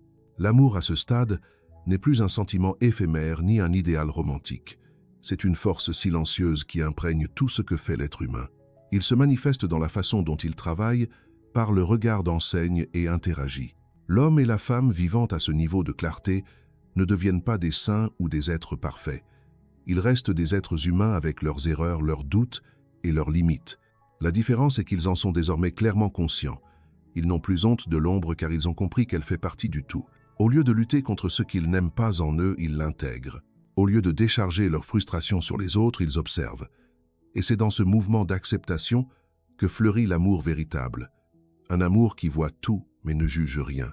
Cette forme de conscience transforme la vie en un exercice continu de présence. L'être humain se réveille et réalise la valeur du simple. Il ne vit plus dans l'attente de grands événements car il a appris à voir la profondeur dans le quotidien. Le geste de préparer la nourriture, l'acte d'écouter quelqu'un, le travail fait avec attention, tout cela devient l'expression d'un même principe, servir la vie avec plénitude. C'est la transcendance pratique, celle qui ne sépare pas le spirituel de l'humain, le sacré de l'ordinaire. Jung considérait que la réalisation de soi était précisément cela, vivre de telle manière que chaque aspect de l'existence, le corps, l'esprit, l'amour, le travail, servent de reflet d'une âme intégrée. L'être humain qui atteint ce point ne cherche pas l'illumination dans des lieux lointains. Il la manifeste dans la façon dont il agit. La femme de même ne cherche pas la validation de sa valeur. Elle la révèle dans chaque geste équilibré. Tous deux deviennent des instruments de quelque chose de plus grand, une conscience éveillée qui s'exprime à travers l'être humain ordinaire. Et c'est alors que l'amour devient une expérience transcendante quotidienne. Il ne se limite plus à la relation de couple, mais s'élargit en compassion. L'être humain émotionnellement mature commence à percevoir toute l'humanité comme un prolongement de soi. Ce n'est pas un amour naïf qui ignore les souffrances du monde, mais un amour conscient qui reconnaît la douleur et choisit quand même de comprendre. C'est le moment où le cycle s'achève. L'homme et la femme qui s'étaient autrefois testés, confrontés et transformés l'un l'autre deviennent désormais des agents d'équilibre dans le monde. La relation qui a commencé comme un miroir personnel se transforme en reflet collectif. L'amour qui était auparavant un apprentissage devient présence. Une présence qui inspire, apaise et illumine sans même avoir l'intention de le faire. Lorsque l'amour atteint un tel degré de conscience, il cesse d'être une quête et devient un état d'être. L'homme et la femme arrivés à ce point n'essaient plus de comprendre l'amour, ils l'incarnent. C'est quelque chose qui transparaît dans chaque mot, dans chaque pose, dans chaque regard. L'amour conscient n'est pas bruyant. Il n'a pas besoin de grandes déclarations. Il se manifeste dans la sérénité de celui qui a déjà compris que tout ce qui compte vraiment réside dans la qualité de la présence. Cette présence change le temps. L'instant cesse d'être un fragment éphémère et devient total lorsqu'ils sont ensemble. Il n'y a ni passé ni futur, seulement le présent vécu avec pleine conscience. C'est dans cette attention que l'amour se renouvelle. Il n'y a pas de peur de perdre car on ne possède rien. Il y a seulement la gratitude pour l'opportunité de partager ce moment. Cette simplicité qui semble si insignifiante est le signe de la sagesse suprême. Vivre sans essayer de retenir ce qui est libre et sans fuir ce qui est profond. Avec le temps, l'amour conscient transforme la perception même de la mort. L'homme et la femme vivant dans cet état ne voient plus la fin comme une menace, mais comme une partie naturelle du mouvement de la vie. Ils comprennent que tout ce qui naît est destiné à la transformation et que la permanence n'est pas physique mais spirituelle. Ce qui est vécu consciemment ne se perd jamais. Chaque geste sincère laisse une trace invisible dans le tissu de l'existence, une trace de sens. C'est ce qui reste lorsque le temps emporte tout le reste. Cette prise de conscience apporte une rare tranquillité. Il n'y a pas de précipitation car il n'y a rien à atteindre. Il n'y a pas de désespoir car il n'y a rien à retenir. La vie devient un flux continu d'apprentissage, un dialogue constant entre qui vous êtes et qui vous devenez. L'homme et la femme deviennent les élèves de leur propre âme. Chaque défi, chaque silence, chaque rencontre est compris comme faisant partie du même chemin, le chemin de l'expansion de la conscience. Carl Jung disait que l'amour est le processus d'individuation le plus puissant car il brise les illusions de l'ego et force l'être humain à se voir dans sa totalité. Lorsque ce processus est achevé, l'amour ne disparaît pas, il change simplement de forme. Il devient une vibration qui demeure en tout un regard plus humain sur l'existence. C'est la conscience qui aime, non l'ego qui désire. En fin de compte, c'est ce que fait le véritable amour. Il apprend à l'être humain à voir l'autre, à se voir soi-même, à voir le monde, sans les distorsions du besoin et de la peur. Et lorsque la vision s'éclaircit, l'amour cesse d'être un effort. Il est simplement la manière naturelle d'être vivant. Alors l'amour conscient en mûrissant se transforme en silence. Non pas le silence de l'absence, mais le silence de la compréhension. L'homme et la femme qui ont traversé ensemble leur propre être n'ont plus besoin d'autant de mots. Le lien entre eux dépasse le langage. Ils se reconnaissent au regard, à l'énergie, à la simple présence. L'amour cesse d'être quelque chose qu'il faut affirmer car il devient évident. Il y a une communication invisible, un monde qui n'a pas besoin d'explication. C'est le moment où l'amour devient liberté. Il n'y a plus de peur de perdre, car ce qui est vrai ne peut être retiré. L'amour né de la conscience ne dépend pas du temps, de la distance ou de la forme. Il reste inchangé même lorsque les circonstances changent, car il repose non sur l'attente, mais sur la compréhension. L'homme et la femme arrivés à ce point savent qu'ils ne s'appartiennent pas, mais cheminent côte à côte par choix. Et c'est ce choix, libre, conscient, renouvelé chaque jour, qui maintient le lien vivant. La liberté en amour n'est pas une froide indifférence, c'est le contraire. C'est la capacité de rester avec le cœur ouvert, sans essayer de posséder l'autre, de prendre soin, sans restreindre, de permettre à l'autre de grandir, sans se sentir menacé de voir l'autre changer, tout en reconnaissant en lui le même être. Essentiellement, ce type d'amour ne promet pas l'éternité. Il vit éternellement au présent car il est lui-même le présent élevé à la conscience.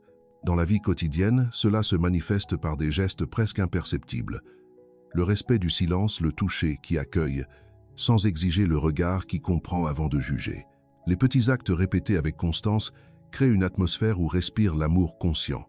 C'est dans cet environnement que l'homme et la femme grandissent non plus en essayant d'être parfaits, mais en devenant entiers. Et lorsque l'amour atteint cet état, il cesse d'être simplement une relation entre deux personnes. Il devient une force qui nourrit tout ce qu'il touche, les amis, la famille, le travail, l'art, la nature. Ils deviennent des canaux de quelque chose de plus grand, car l'amour conscient est par essence le flux même de la vie, se manifestant sans résistance. Dans leur silence, il y a un enseignement. Dans leur calme, il y a une influence. Dans leur simplicité, il y a une grandeur. Jung aurait appelé cela l'union des opposés, le point où l'âme cesse de vivre fragmentée et redevient entière. C'est lorsque l'homme intègre le féminin en lui et la femme le masculin. Et les deux se rencontrent non comme des moitiés, mais comme des totalités se reflétant l'une l'autre. Tel est le destin de l'amour lorsqu'il est vécu consciemment. Transformer deux vies en une seule présence rayonnante. Il n'y a pas de conclusion car le véritable amour ne se termine jamais. Il change simplement de forme, continuant de respirer dans d'autres gestes, dans d'autres voix, dans d'autres cœurs, qui apprennent avec le temps que vraiment aimer, c'est comprendre et comprendre, c'est libérer. Parce que lorsque l'amour atteint ce niveau de clarté, il commence à toucher à ce qui est au-delà de la vie ordinaire. L'homme et la femme éveillés à cet état comprennent que l'amour n'est pas seulement un sentiment entre deux personnes, mais le mouvement même de l'âme vers la complétude. C'est la force qui pousse l'être humain à transcender l'ego, à reconnaître que dans ce qui est temporaire bat quelque chose d'éternel. La conscience éveillée commence à voir la vie comme un flux continu. Tout ce qui a été vécu, ressenti, appris et aimé laisse des traces subtiles qui ne s'effacent pas. L'amour conscient crée une continuité, car ce qui est pleinement compris ne disparaît jamais. Même lorsque les corps se séparent, le lien reste un souvenir vivant, une énergie qui continue d'enseigner. C'est le sens spirituel de l'individuation. L'âme qui se conscientise commence à percevoir l'unité derrière toutes les formes. L'homme mature comprend que l'amour qu'il éprouve pour la femme est le même principe qui meut l'univers. C'est l'impulsion qui crée, organise et soutient la vie. Il comprend qu'aimer signifie participer à ce mouvement cosmique d'expansion et d'intégration. La femme, à son tour, reconnaît que l'amour qu'elle offre est l'expression de la sagesse qui imprègne tout ce qui existe. Elle sent que le soin, la compréhension et l'inspiration ne sont pas seulement des gestes humains, mais la manifestation du même principe qui fait briller les étoiles et mouvoir le temps. Cette perception change l'attitude face à la finitude. L'amour conscient élimine la peur de la mort, car il montre que l'existence est une continuité. Tout ce qui est vécu consciemment s'intègre au tout, et rien de ce qui a été véritablement ressenti n'est perdu. L'homme et la femme qui atteignent ce point vivent en paix avec le mystère. Ils n'ont plus besoin de garanties métaphysiques, car l'expérience même de l'amour leur a prouvé qu'il existe quelque chose au-delà de la matière, quelque chose qui perdure et se transmet silencieusement même lorsque tout semble cesser. C'est le moment où l'amour devient sagesse. Non pas la sagesse des livres ou des théories, mais la sagesse de celui qui a vécu et compris. C'est l'état où l'âme ne cherche plus d'explication, mais seulement la contemplation. L'homme et la femme regardent le monde et reconnaissent une beauté qui leur était auparavant invisible. Le son de la pluie, l'odeur de la terre, le rire d'un enfant, le silence entre les mots. Tout devient l'expression de ce même amour qui les a unis et transformés. Quand l'amour arrive là, il accomplit son rôle, il révèle à l'être humain que le sens de la vie n'a jamais été à l'extérieur, mais toujours à l'intérieur, et que l'âme, lorsqu'elle apprend à aimer consciemment, s'éveille à l'éternité sans sortir du moment présent. L'amour conscient devient ainsi une forme de perception. Ce n'est plus seulement un sentiment qui apparaît et disparaît selon les circonstances, mais un état continu d'attention, une manière d'être au monde. L'homme et la femme qui y parviennent ne l'éprouvent plus comme une émotion, mais comme une présence. L'amour devient le fond sonore tranquille de toute expérience, quelque chose qui est là même quand il n'est pas nommé. Cette présence change la façon de percevoir l'autre et sa propre vie. L'être humain regarde autour de lui et comprend que tout ce qui existe porte la même étincelle de sens. Il reconnaît dans le visage de l'étranger, dans le mouvement des arbres, dans le son de la ville des fragments du même principe qu'il ressent en lui. La femme ressent la même chose, elle comprend intuitivement que tout est interconnecté, que la séparation entre le spirituel et le quotidien n'est qu'une illusion créée par l'esprit. Et lorsque cette perception devient naturelle, l'amour cesse d'être un effort et se transforme en respiration. La vie devient un acte d'union. Les petites choses acquièrent une densité. Le regard devient un portail. La simple conversation se remplit de profondeur. Le silence entre deux personnes a le poids d'un univers entier. Le temps s'élargit, le passé et le futur cessent d'être des préoccupations car tout le nécessaire est déjà contenue dans le présent. C'est la conscientisation du présent, non pas la fuite mais la plénitude. C'est la reconnaissance que chaque instant est une opportunité d'exprimer ce qu'il y a de plus élevé en soi. La maturité émotionnelle à ce stade dissout la dualité entre le sacré et l'ordinaire. L'être humain vivant consciemment n'a pas besoin de s'éloigner du monde pour trouver la spiritualité. Il la trouve dans chaque acte accompli avec vérité. La femme n'a pas besoin de fuir le quotidien pour ressentir la transcendance. Elle la manifeste dans la façon dont elle parle, prend soin, crée et accueille. L'amour conscient est le pont entre l'humain et l'éternel, entre le corps et l'âme, entre le visible et l'invisible. Et à mesure que cette perception s'approfondit, la vie devient plus silencieuse. Non pas le silence de l'apathie, mais le silence de la pleine présence. L'homme et la femme découvrent que la plus grande force n'est pas de réagir, mais de comprendre que la véritable puissance n'est pas d'imposer, mais d'irradier. Que l'amour le plus profond n'a pas besoin d'être reconnu, car il est ressenti par tous ceux qui s'approchent. Ce type de présence crée un champ autour de lui. Les personnes qui vivaient auparavant dans une précipitation constante commencent à ralentir sans savoir pourquoi. Les environnements tendus deviennent plus légers. Les conflits se résolvent simplement par la manière dont l'homme et la femme regardent le monde.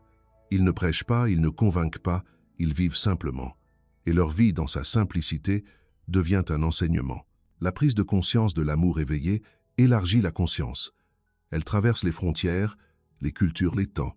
L'homme et la femme vivant ainsi font partie d'un mouvement invisible qui a toujours existé. Le mouvement du développement tranquille de l'âme humaine. Ce sont des gens ordinaires qui, sans le savoir, soutiennent l'équilibre du monde grâce à la clarté d'esprit, à la présence et à l'amour vécu avec responsabilité. Parce que l'amour conscient, lorsqu'il mûrit jusqu'à ce point, commence à fonctionner comme un principe d'équilibre universel. Il n'élimine pas le chaos, mais il le réorganise. Il n'efface pas la souffrance, mais il la transforme en sagesse. C'est une force qui agit de l'intérieur vers l'extérieur, silencieuse et constante, comme le rythme de la respiration ou le mouvement des marées. L'homme et la femme vivant dans cet état deviennent les conducteurs de ce principe. Ils ne luttent plus contre les forces de la vie. Ils cheminent avec elles, comprenant que le chaos et l'ordre sont des aspects complémentaires d'une même intelligence. Sur le plan intérieur, cela se manifeste par la stabilité émotionnelle. L'être humain ne se soumet plus aux impulsions, ne cherche pas à gagner les disputes et ne se perd pas dans les réactions automatiques. Il observe, comprend et choisit avec clarté d'esprit. Son esprit devient clair comme un miroir. Il reflète le monde, mais ne le déforme pas. La femme, à son tour, ressent cette clarté comme une intuition profonde. Elle sent les énergies subtiles autour d'elle, comprend sans explication. La sensibilité qui semblait autrefois une faiblesse est désormais une perception raffinée, un radar qui capte précisément l'invisible. Au niveau collectif, cette conscience devient une forme d'harmonie qui se propage. Dans un monde rapide et fragmenté, les personnes équilibrées sont comme des ancres. Elles rappellent aux autres simplement par leur existence qu'il existe encore un rythme naturel à suivre, un silence intérieur à écouter.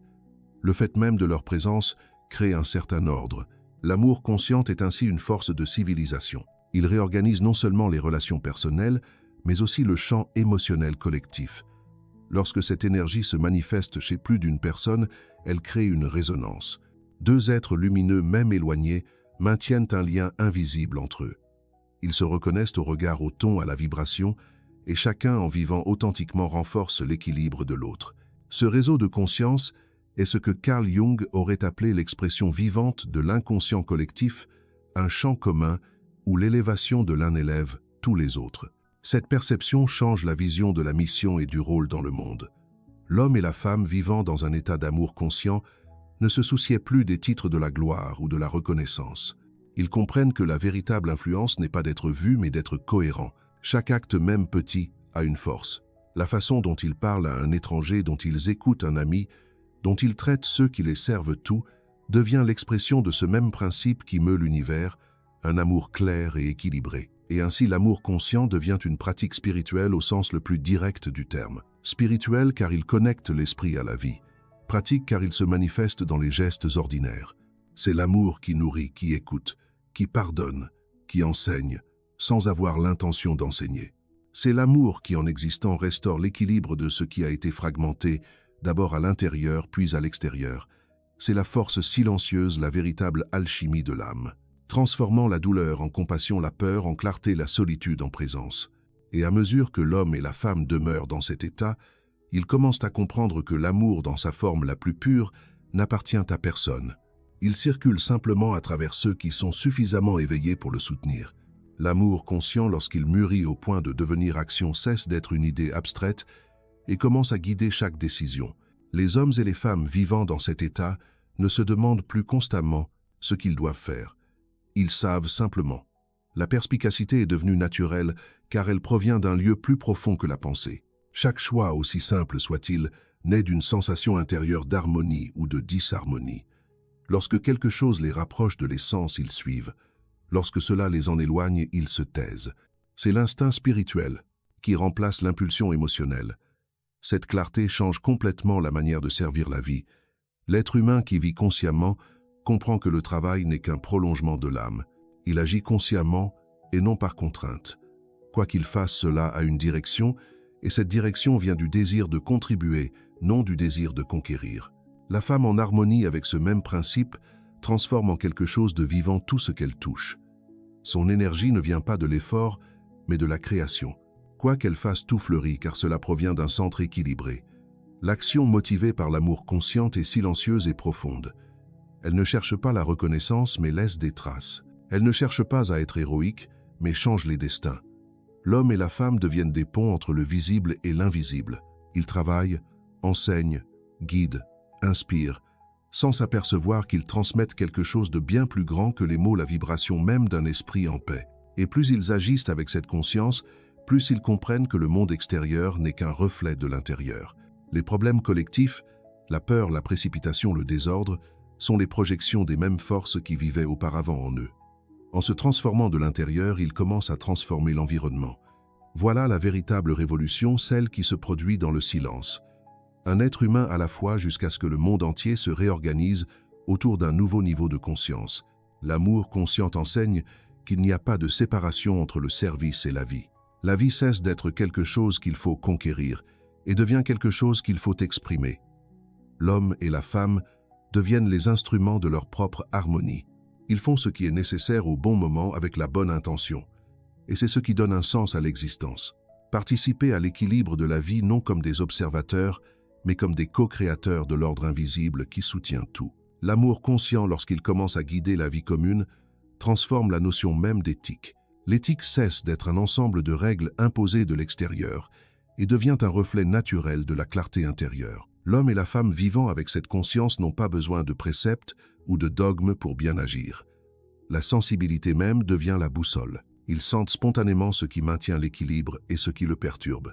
Agir avec compassion et responsabilité cesse d'être un devoir moral et devient l'expression naturelle de celui qui comprend la valeur de la vie. Cette nouvelle éthique se manifeste dans la façon dont ils communiquent. Ils n'utilisent plus les mots pour convaincre, mais pour clarifier. Ils ne parlent pas pour gagner, mais pour comprendre. Le dialogue cesse d'être une compétition d'ego et devient un espace d'écoute. Lorsque survient un désaccord, ils ne réagissent pas défensivement ou ironiquement. Ils observent. Ils cherchent à comprendre ce que l'autre voulait réellement dire, ce qui le motivait, ce qu'il n'a pas encore pu exprimer. Cette écoute profonde a un pouvoir transformateur car elle désarme. Lorsque l'être humain est écouté sans jugement, son agressivité se dissipe naturellement. L'amour conscient change également la manière de gérer les erreurs. L'homme et la femme, vivant dans cet état, savent que l'échec fait partie du processus. Ils ne nient pas, ne s'excusent pas, n'accusent pas. Ils reconnaissent, apprennent et suivent. Cela crée un climat de confiance dans lequel on peut grandir sans peur. Cette attitude répétée jour après jour forme le noyau de toute communauté saine, que ce soit un couple, une famille, un groupe de travail ou une société entière. Le sentiment de responsabilité s'étend. Ils comprennent que chaque geste a des conséquences. La façon dont ils traitent quelqu'un dans la file d'attente du supermarché, leur réaction à la critique, le ton avec lequel ils parlent à ceux qui se trompent, tout cela contribue au champ collectif. La conscience cesse d'être purement introspective et devient sociale. L'amour devient le principe organisateur des relations humaines. Cette éthique de la clarté n'est pas idéaliste, elle est pratique. Elle ne demande pas la perfection mais la présence. Lorsque l'homme et la femme agissent avec attention, leurs actions sont déjà justes par nature. Lorsqu'ils sont conscients, l'empathie surgit sans effort. Et quand il y a de l'empathie, le monde environnant devient plus vivable. Avec le temps, ce mode de vie commence à redéfinir ce qu'est le pouvoir. Le pouvoir cesse d'être lié à la domination et commence à signifier une influence équilibrée. L'homme et la femme conscients ne cherchent pas à contrôler. Ils inspirent la coopération. Ils dirigent sans imposer, guident, sans soumettre, motivent sans manipuler. Leur autorité découle de la cohérence entre ce qu'ils pensent, ce qu'ils ressentent et ce qu'ils font. C'est ainsi que l'amour conscient crée une nouvelle éthique de la coexistence fondée non pas sur des règles externes, mais sur la maturité interne de ceux qui ont compris que le monde est le prolongement de leur propre état intérieur. Et lorsque cette compréhension se répand même silencieusement, toute l'humanité commence à changer non par contrainte, mais par similarité. Lorsque l'amour conscient commence à se répandre au-delà de l'individu, il touche inévitablement la culture. La culture est après tout le reflet collectif de la conscience humaine. Lorsque l'homme et la femme mûrissent émotionnellement, les formes d'art, de politique, de spiritualité et de coexistence sont également transformées. La créativité commence à émaner de la profondeur et non du besoin. La soif de pouvoir cède la place à la recherche de l'équilibre et le spirituel cesse d'être une fuite du monde pour devenir sa pleine présence. L'amour conscient introduit une nouvelle esthétique dans l'existence. Il valorise ce qui est essentiel, ce qui est simple, ce qui est vrai. L'excès et le bruit perdent leur pouvoir. La beauté commence à être perçue dans l'authenticité, dans la spontanéité des gestes, dans l'harmonie entre la forme et l'intention. L'homme qui vit consciemment n'a pas besoin de symboles de statut pour affirmer sa valeur. La femme qui vit en conscience n'a pas besoin de compétition pour se distinguer. Il représente une nouvelle forme d'influence, celle qui naît de la cohérence interne et d'un calme visible. Ce changement, bien qu'invisible, est révolutionnaire. Lorsque la conscience s'élève, le collectif commence à se réorganiser naturellement. Les institutions, les traditions et les croyances nées de la peur perdent leur pouvoir.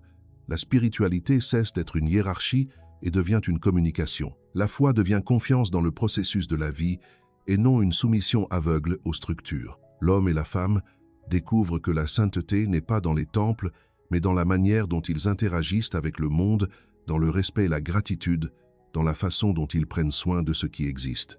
C'est la spiritualité quotidienne, le stade le plus mature de la conscience. Nul besoin d'intermédiaire ni de rituel fixe. Elle se manifeste dans le travail accompli avec dévouement, dans le pardon, qui dissout le ressentiment, dans le silence qui accepte au lieu de réagir. C'est une spiritualité vécue dans la vie elle-même et non en dehors d'elle. L'homme spirituel ne s'éloigne pas du monde, il l'éclaire par sa présence. La femme spirituelle ne s'isole pas pour méditer éternellement. Elle transforme chaque geste simple en méditation. Les deux deviennent des canaux vivants de sagesse qui n'a pas besoin d'être expliquée, elle doit simplement être vécue. Et lorsque cette conscience se répand, la société commence à changer de l'intérieur vers l'extérieur. Les gens commencent à valoriser davantage la qualité des relations que la quantité de biens. Le succès cesse d'être mesuré par l'accumulation et commence à l'être par l'équilibre. La coopération remplace la concurrence comme force créatrice. Le pouvoir est décentralisé et la connaissance redevient un bien commun. C'est la civilisation qui émerge lorsque l'amour conscient devient le fondement culturel. Une culture où l'intelligence émotionnelle et spirituelle vont de pair avec la raison et la technique. L'homme et la femme vivant dans ce monde ne sont pas des idéalisations, ce sont des points de référence. Ils montrent qu'il est possible de prospérer sans se corrompre, de gagner, sans dominer, de grandir sans nuire. Et cela, vécu à grande échelle, redéfinit la spiritualité comme une pratique sociale. L'amour cesse d'être un simple sentiment et devient une structure, le fondement invisible d'une nouvelle humanité. Car lorsque l'amour conscient commence à influencer la façon dont les gens perçoivent la vie, il transforme inévitablement la base des structures humaines. L'éducation, l'économie, le concept de progrès et la compréhension même de l'avenir. Dans l'éducation, les changements sont radicaux. L'accent se déplace de l'accumulation d'informations vers le développement intégral de la personne. L'apprentissage cesse de former les esprits uniquement pour la compétition et commence à former des consciences capables de comprendre, de sentir et de créer. Le professeur cesse d'être le centre et devient un facilitateur. L'étudiant cesse d'être un récipiendaire et devient un co-créateur. L'apprentissage se transforme en un acte de découverte intérieure, une compréhension de comment penser, comment sentir, comment interagir consciemment avec le monde. L'éducation du point de vue de l'amour conscient enseigne ce qu'est l'empathie, la présence, la maîtrise de soi, le but et la coopération. Elle enseigne à regarder l'autre sans peur et soi-même sans culpabilité. Elle forme des êtres humains complets et non de simples professionnels efficaces. L'économie change également. Elle cesse de tourner autour de la rareté et commence à tourner autour de la création de valeurs réelles. L'argent cesse d'être un but et redevient un moyen. Les entreprises et les individus commencent à comprendre que le profit sans conscience est destructeur, tandis que le profit avec un but est durable. L'homme et la femme qui vivent consciemment n'achètent pas par besoin, ne vendent pas par manipulation, n'exploitent pas par avidité. Ils échangent de la valeur de manière équilibrée en respectant le temps, l'effort et la signification du travail. L'économie régie par la conscience devient circulaire. Ce qui est gagné est réinvesti dans ce qui profite. Le conscient doit apporter un bénéfice collectif. Le progrès dans cette nouvelle vision n'est plus seulement technologique mais humain. Il n'est plus mesuré par la vitesse ou la quantité mais par la profondeur. Progresser signifie mûrir émotionnellement, apprendre à vivre en harmonie, réduire la souffrance inutile. La technologie commence à servir la vie et non l'inverse. Les avancées scientifiques sont guidées par l'éthique et la perspicacité.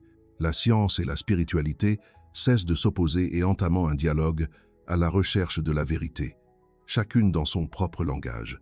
Les deux conscientes que le but final est le même: comprendre et préserver la vie.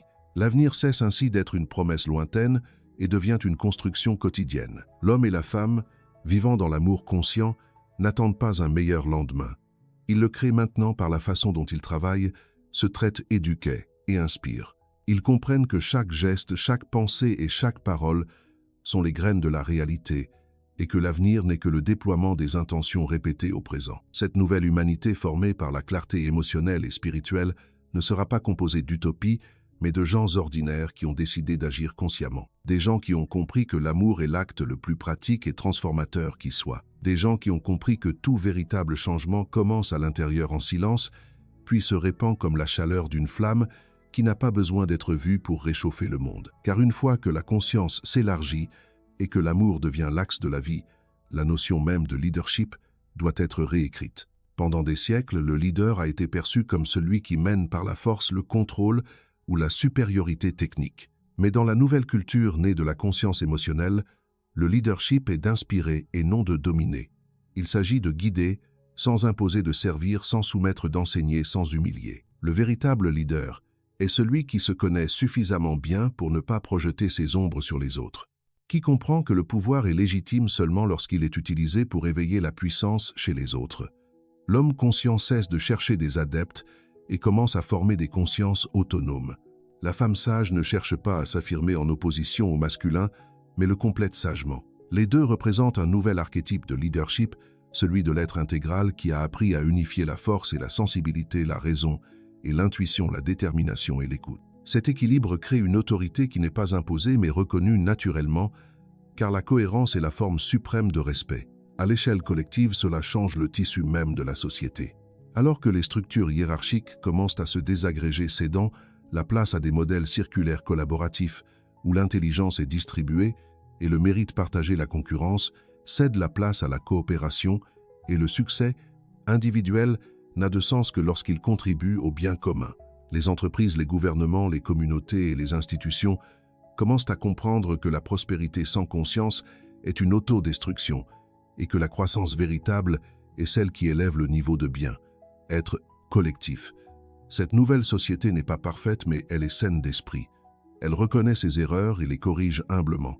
Elle ne nie pas les conflits, mais apprend à les arbitrer avec empathie. La justice cesse d'être une punition et devient une restauration. La sécurité cesse de venir de la force et commence à venir de la confiance. Et le progrès commence à être mesuré non par la quantité de réalisation, mais par la qualité de la coexistence humaine. L'être éveillé dans ce contexte devient un point d'émergence. Il n'est pas un révolutionnaire au sens politique, mais au sens existentiel. Sa présence réorganise l'environnement, parce qu'il représente ce qui est possible lorsque l'être humain vit en accord avec sa compréhension. L'exemple remplace les mots et l'influence naît de l'intégrité. Ces personnes ne dirigent pas nécessairement de grandes institutions.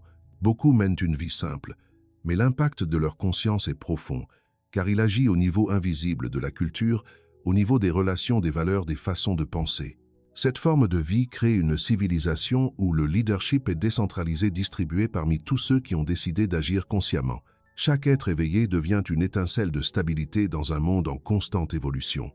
Ils ne recherchent pas l'uniformité mais l'harmonie. Ils comprennent que la différence n'est pas une menace, mais une richesse, que l'autre n'est pas un adversaire mais un miroir, et que la diversité, lorsqu'elle est dirigée par la conscience, est la plus grande ressource de l'humanité. C'est le nouveau paradigme de la société mondiale que l'amour conscient révèle. Une communauté humaine qui évolue non par imposition, mais par compréhension.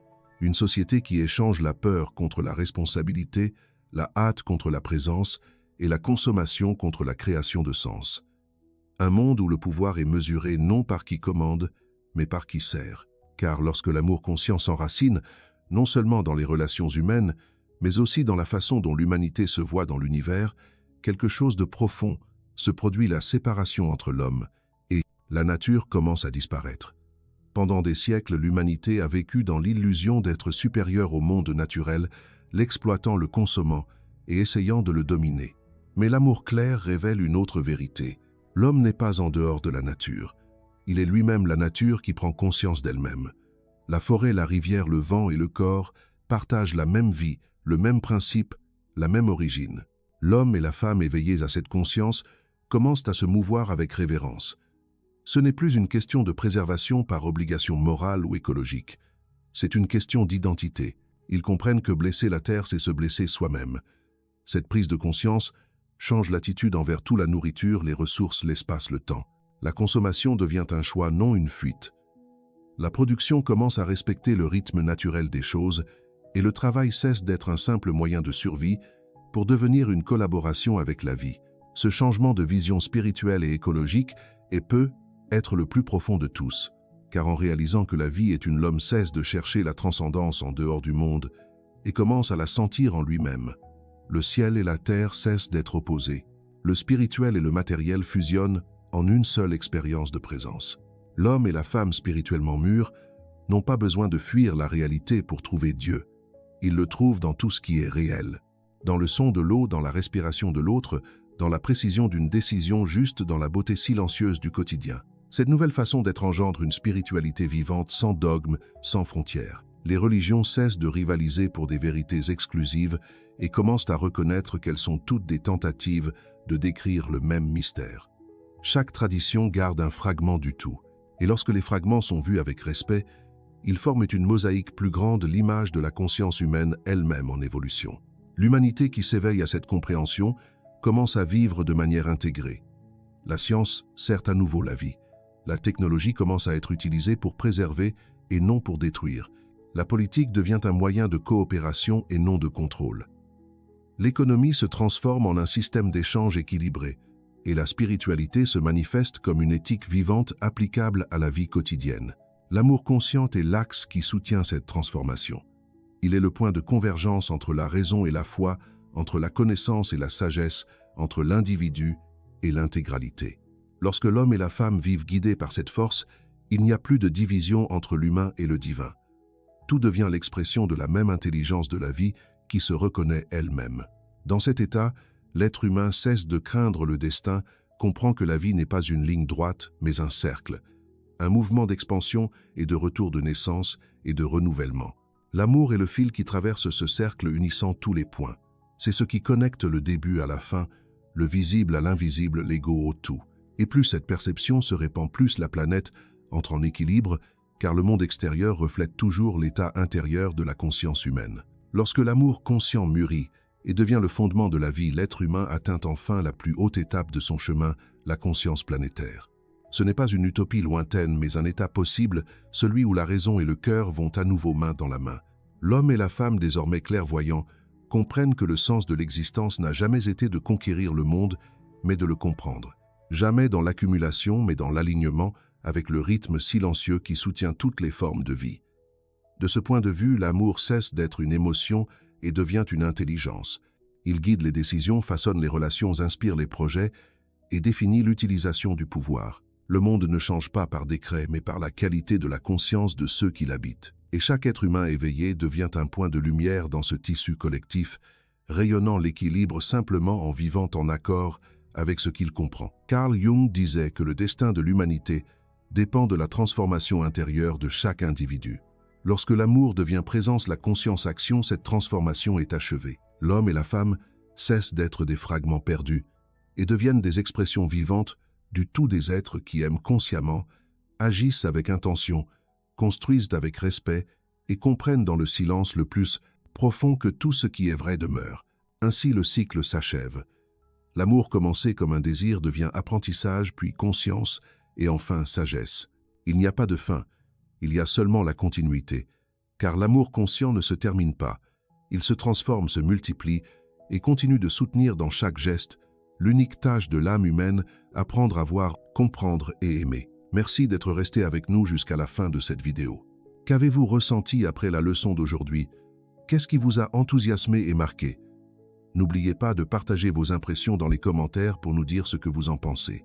Et si cette vidéo vous a ouvert une nouvelle perspective sur vous-même ou sur la psychologie humaine, n'hésitez pas à liker et à vous abonner à la chaîne pour ne pas manquer les prochaines découvertes. Chaque soutien, chaque retour est une motivation pour que notre chaîne continue d'offrir des contenus profonds, vous aidant pas à mieux vous comprendre dans l'esprit de Carl Jung. Bonjour et à bientôt dans la prochaine vidéo.